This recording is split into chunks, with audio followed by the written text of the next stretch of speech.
Did you ever wonder why and how most wars are started? There are many different factors that can contribute to the start of a war. Some of the most common causes include disputes over territory or resources. When two or more countries or groups of people have competing claims over territory or resources, this can lead to conflict. For example, the First World War was sparked by a dispute over the territory of Serbia. Ideological differences. When people have very different ideological beliefs, this can also lead to conflict. For example, the Cold War was a period of tension and conflict between the United States and the Soviet Union, which had very different political and economic systems. Nationalism and ethnic conflict. When people feel a strong sense of national or ethnic identity, this can lead to conflict with other groups. For example, the Rwandan genocide was sparked by ethnic tensions between the Hutu and Tutsi people. Economic competition. If competing for economic resources, this can also lead to conflict. For example, the trade war between the United States and China has raised concerns about the possibility of economic conflict escalating into military conflict. Military adventurism.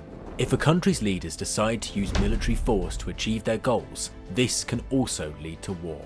For example, the Iraq War was started by the United States in 2003 based on the false premise that Iraq possessed weapons of mass destruction. Do you know about the first known war in human history? It is believed to have taken place between the Sumerians and the Elamites in Mesopotamia around 2700 BC. This war was likely caused by a dispute over territory and resources.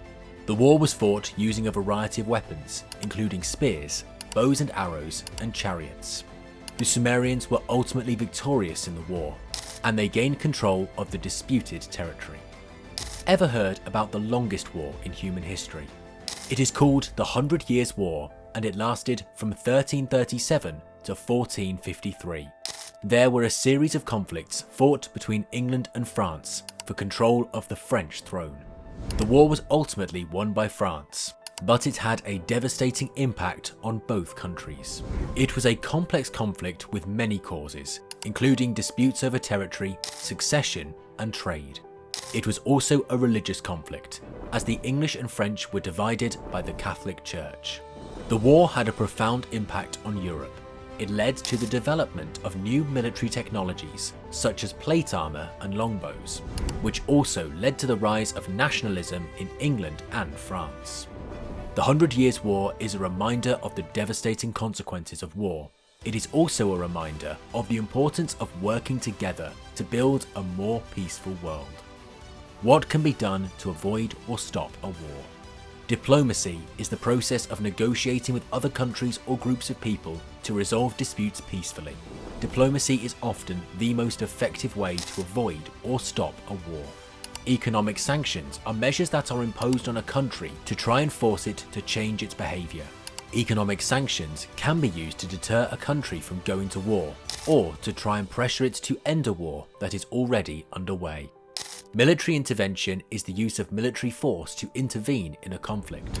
Military intervention can be used to try to prevent a war from starting, or to try to end a war that is already underway.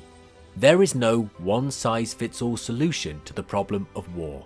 The best way to avoid or stop a war will vary depending on the specific situation. However, diplomacy, economic sanctions, and military intervention are all important tools that can be used to prevent or stop wars. What can we do to reduce the risk of war and promote peace? Education is essential for building a more peaceful world. People who are educated about the causes of war and the benefits of peace are more likely to support policies that promote peace. Economic development can help to reduce poverty and inequality, which are two major risk factors for conflict. When people have access to economic opportunities, they are less likely to turn to violence to resolve their disputes. Human rights and democracy are essential for building a more just and peaceful world. When people are respected and have a say in their own governance, they are less likely to resort to violence.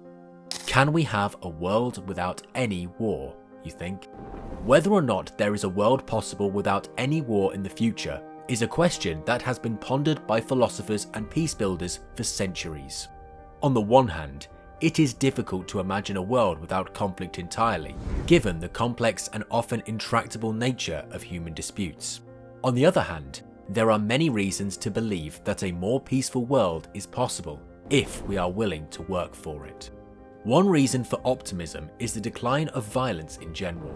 Over the past few centuries, the rate of violence has declined significantly. This is due to a number of factors, including the rise of democracy and human rights, the developing of new technologies, and the increased spread of education. Another reason for optimism is the growing interconnectedness of the world. Global trade and communication have made it more difficult for countries to isolate themselves from each other. This interconnectedness can help to create a sense of shared destiny and interdependence, which can make it less likely that countries will go to war. Of course, there are many challenges that need to be addressed in order to create a world without war. Poverty, inequality, and injustice are all root causes of conflict. However, there is a growing recognition that these problems can be solved through peaceful means. Creating a world without war is a challenging task, but it is one that is worth pursuing. By investing in education, promoting economic development, and protecting human rights and democracy, we can build a more peaceful future for all. We'd like to know your opinion about this topic, because it's also quite relevant in our current lives, as you know. If you find this video insightful, please leave a like and subscribe to our channel. See you next time.